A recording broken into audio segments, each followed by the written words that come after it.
Back to backfield again. Tippmann, left side. To the 5.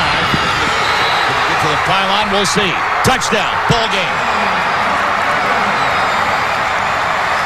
Wow. What a play, what a run, what a game.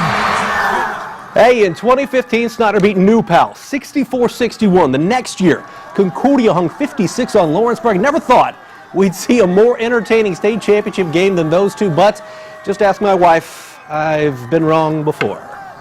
Yeah, while we've had other local teams play some instant classics at Lucas Oil Stadium, those were offensive shootouts. Bishop Dwenger at Evansville Central entertaining today, but it was mostly about the D, and they say D wins championships. Bishop Dwenger versus Evansville Central, it's your highlight zone game of the week. 4A state title game. Bishop Dwenger looking for the program's 5th state title. They won one for the Tree back in '83, went back-to-back in '90 and '91, brought one home for Ernie Bodrab and Coach Chris Schwartzkopf in 2015. How about giving Jason Garrett a win in his first season? Well, that was the goal. First half, though, all defense. Brendan Lytle picked off by Cam Banks of Evansville Central, and it's 0-0 at the break. Third quarter, Brendan Harper throws it up. Gage Renbarger breaking it up in the end zone. Great play by the Dwenger defense to keep Evansville Central out of the end zone. Third quarter was scoreless. We go into that fourth quarter, tied 0-0. Tyler Eifert watching his youngest brother do some things defensively. In this fourth quarter, Griffin Eifert with the pick right there. He takes it back 41 yards, and Dwenger's in business. About 5 minutes to go. Michael Garrett, though, wide right, and that keeps this game knotted at 0-0. Bears have a chance. Harper to Brennan Schutte, and that is deep inside Saints territory, and Saints fans praying to keep their hopes alive. 1 second left on the clock in regulation. The Saints block the kick. Are you kidding me? TJ Tippmann. You're going to hear more about him in just a second. He got a hand on it. He sends it to overtime, tied at 0-0. First time in Indiana State football championship game history. And we've had a scoreless regulation. Saints ball first. Garrett wide on that one. And again, the Bears with a chance to win. But as you see, the field goal comes up well short, and we go to a second overtime, still tied 0-0. In OT2, special teams a little more special this time around. Evansville makes their kick to take a 3-zip lead, so Jason Garrett needs his team to get on the board to make things go well, and it's Garrett redeeming himself, Michael Garrett, to force a third overtime, and we are tied 3-3. In that third overtime, TJ Tippmann, the short touchdown run, but the Bears, they would answer.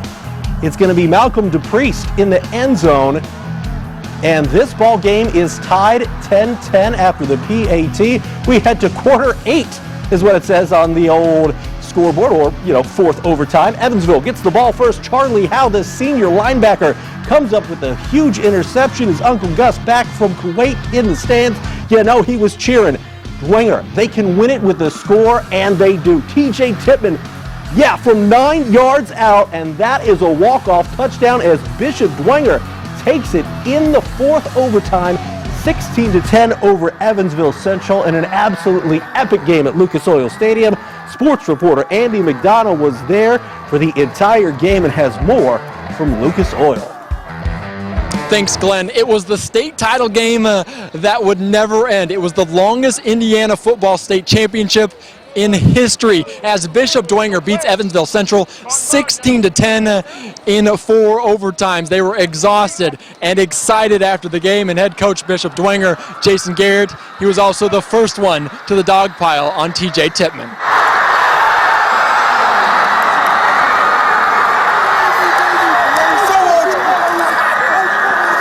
So TJ, you just won in 4 overtimes. What's going through your head right now?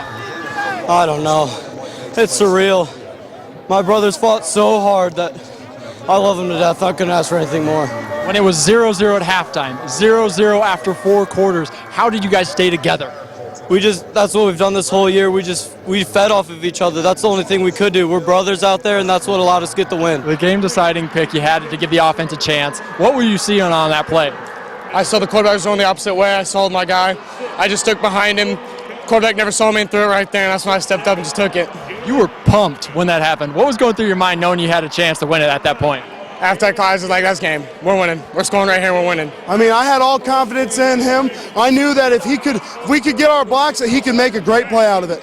I talked to Charlie and he said, let's just ram this one in. What was the mindset in that huddle? Oh, it was just, we were talking, we were saying, let's just take it down, and beat him down the whole game. I'm thinking to myself, we got to score, we got to get up one, we got to punch it in, we got to throw the ball because, I mean, hands down to their D-line and that end, they were bull rushing us, and TJ Tittman, I love that man to death, and we looked at each other, I go, this one's for you, and he stuck that one right in the end zone. You were the first guy at the dog pile. What was that like?